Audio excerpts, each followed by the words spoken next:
Yes guys, you read it right. BCOR is now at its major resistance level and it's kind of exciting kung saan siya pupunta. No?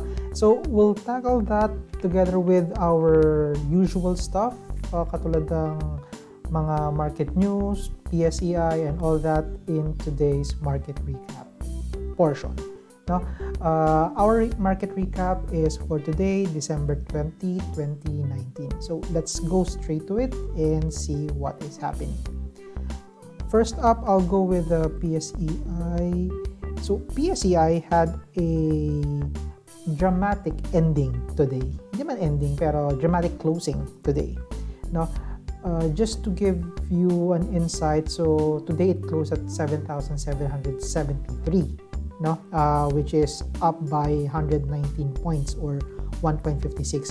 But kanina, upon the closing, up until mga around 12 noon, before the market recess ng alas 12, PSEi is actually down. Umabot pa siya ng 7,511. Just to give you an idea, sige, I'll move this to 5 minutes. So you can see, yes, so this is it. This is the closing kahapon and the opening kanina. So from here, it went down until 11 a.m. and then at the second half of the market, dun lang nakabangon si PSEi. And in fact, umabot siya ng 7,470. Which is kind of odd kasi syempre, ang baba na niya. At least I was expecting na siguro around 7.5. Okay na. Pero seeing here, umabot pa siya ng 7.4. The good thing is, nag-rebound siya. It appears na marami ang nag-bottom fish kanina. And unfortunately, PSEi is still the worst performing stock tuloy. The worst performing in Asia. No? But then again, this is really good, seeing the market is picking up. If you can observe, mukhang sa run-off or sa end of or sa closing, dun madalas nagkakaroon ng magandang activity. Sa una, pababa talaga siya. Pero sa dulo, parang bumabawi siya. So, which is nice.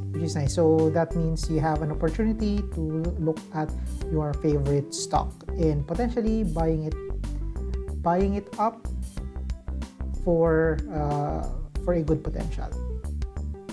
No? And eto naman. Okay, so total market value is 13 billion. 13 nga, ano kung mga 11 lang Is it? Yeah, if I'm not mistaken, 11 billion. Actually, kahapon pa to ang na-observe ko sa Investagrams, mukhang iba yung binibigay nilang numbers in terms of the value turnover. Kasi 11 point something yung alam kong value turnover natin today. But kung titingnan niyo, umabot siya ng 13.15. No? So I'm not sure what really is happening. Anyways, at value 13.5 or 11 billion, we are still net foreign selling today. Ilang araw na net foreign selling tayo. Once again, decliners have edged the advancers, 92 versus 78. In terms of the most active top gainers and losers, we can see here that on the most active ones are blue chips pa din. May nakikita ba akong something different here? Wala. Interestingly, SMPH had 1.2 billion turnover today. Top gainers, Z, pero yeah. Wow, ang weird naman ito. So si Makay with 675 pesos is up by almost 8%. MBT is, yeah. MBT at 5%. Okay. Okay, yeah. And then on the top losers naman, same names. Oh, look at this one, Meralco. What happened kay Meralco? Balik ko ba sa nasa daily Quite interesting kay Meralco Binintahan siya ng gusto, no? Ang lalim nito guys, 8% down. Kailan nagkaroon ng bentahan?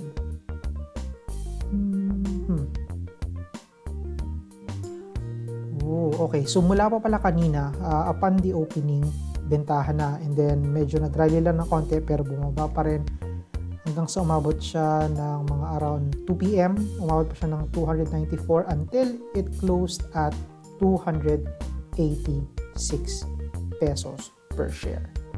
No? I do wonder kung ano ang news dito kay Meralco. This is something interesting kasi ako, to be honest, wala akong narinig na balita about Mer. Ang alam ko lang is the water concession issue, but apart from that, wala na. But anyways, let's have a quick look kay Mer. Oh, okay. Marami na nakaabang kay Mer at 286.20, which is yung closing niya kanina. Almost 400,000 bid ang nangyari. And if you can see here, even yung pababa niya from 282 up to 286, medyo maganda yung bid. So, potentially, this is a green sa opening, a good opening for Meralco on Monday. No? Yes, may trading po tayo sa Monday. Okay? Now, let's go to the news. Actually, isa lang naman yung news ko ngayon, which is not really a huge one. Pero agriculture Agri-nurture Inc. has authorized the negotiation for a joint venture arrangement with DOJ and Bureau of Correction for the development of at least 2 hectares Agri-tourism corn plantation in Palawan. Pero to be honest, matagal na nilang plano to if I'm not mistaken, kasi last year pa they are really looking, si Ani, no? They are really looking for exploring the agri-tourism industry, which is nag-start na rin naman sila. If we remember, Ani is more on the agriculture stock. Now they're trying to venture out into agri-tourism na rin, no?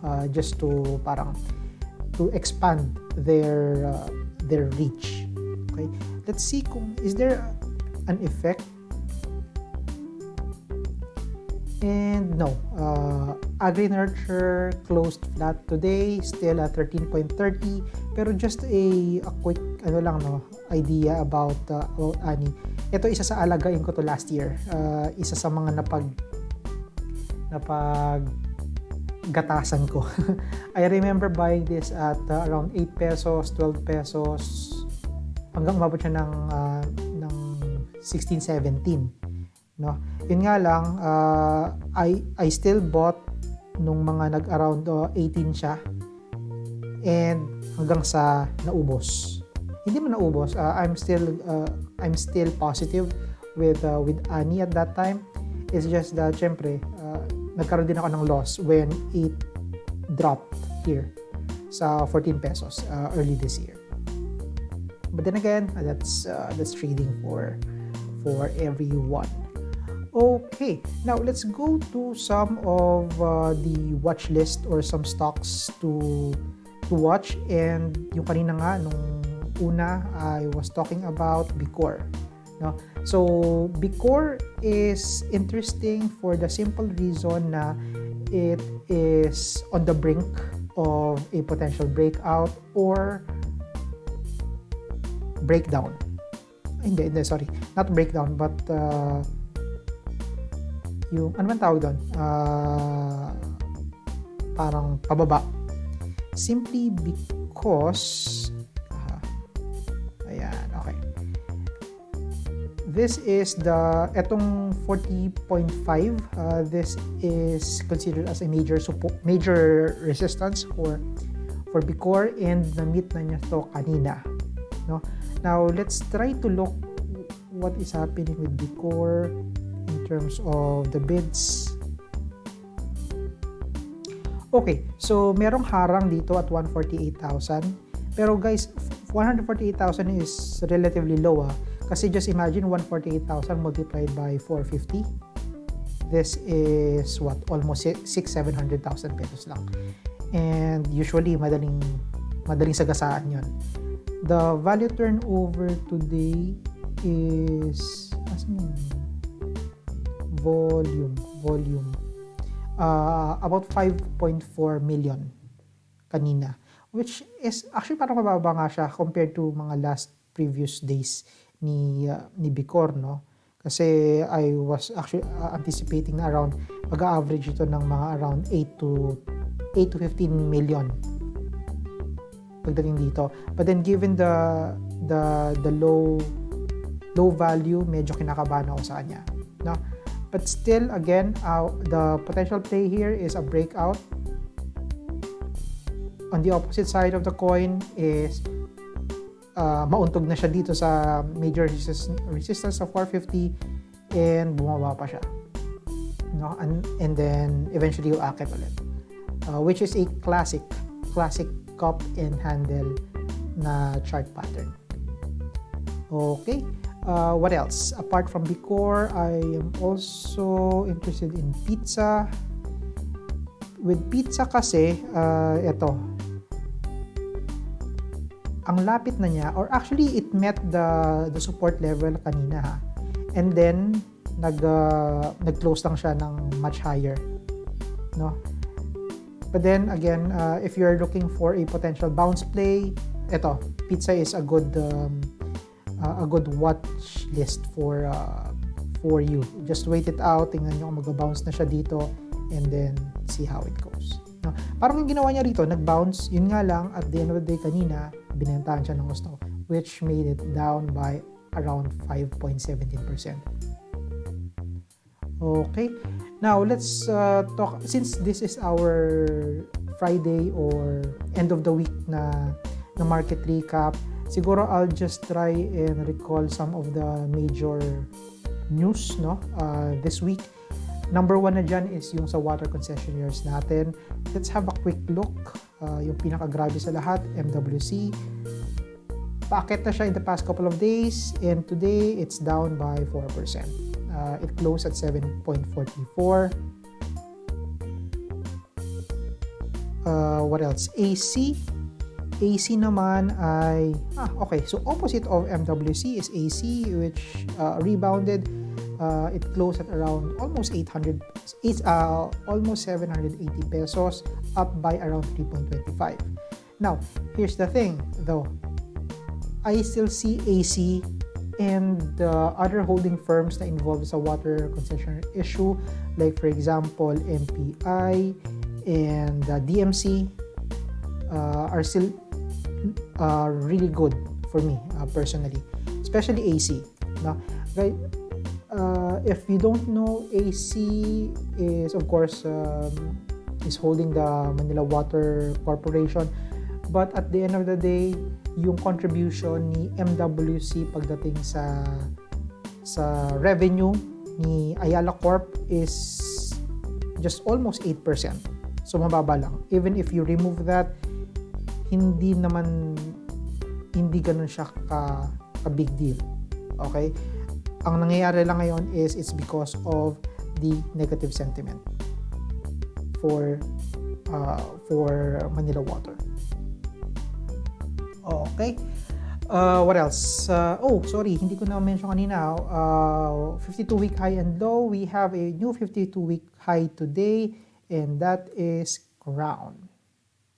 Yep. So Crown ay nag 52-week high kanina with a value of 3.5 million lang. Mababa yan. So we'll see kung ano siya. Pero guys, ito this is the major resistance na break this is the major resistance na break. Kahapon it closed at the major resistance, and then today, ayun na nga, nag-break out na siya. Although, medyo kinakabahan na ako with the volume na 3.46. Okay, it's still a good thing to watch out para dun sa mga naghahanap ng breakout play. And this is a good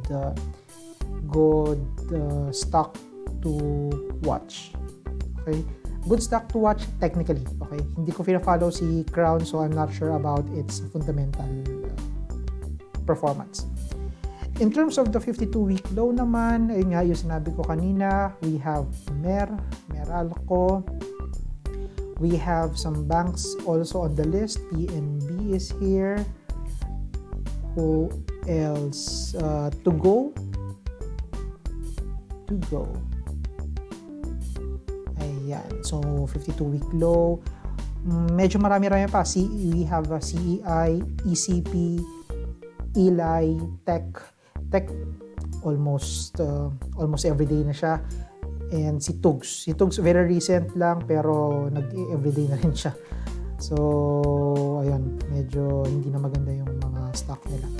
But anyways, that is it for me. Let me just quickly check yung notes ko kung meron pa akong na miss out. Yep, wala na rin naman. Oo nga pala, no? I just missed to mention this one. Kanina, when I said about the PSEi na umabot siya ng 7,400 level, all sectors are down. Except mining and oil. No? And the reason for that is that I saw is the price of nickel na tumaas ang market. Kanina, nickel price today. Yes, nickel price is up 2.63% today. So, yung mga nickel stocks like syempre NIKL up sila kanina. Umawat siya dito. Who else? FNI is there as well. Ayan. So yun, sila ang that's why even though negative lahat, sila lang yung up. Pero again, because of the last minute rally kaninang 2:30 to 3:30 PM nakabangon si PSEi. Okay, so yes, that's it for me today. Once again, thank you everyone for joining me, and guys, happy weekend. Enjoy the weekend. It's holiday season. Advance Merry Christmas to everyone. We still have 3 days to go, 3 trading days. So expect na on those 3 trading days, we will still have the market recap. Okay, so that's it. Thank you and good day. Bye-bye.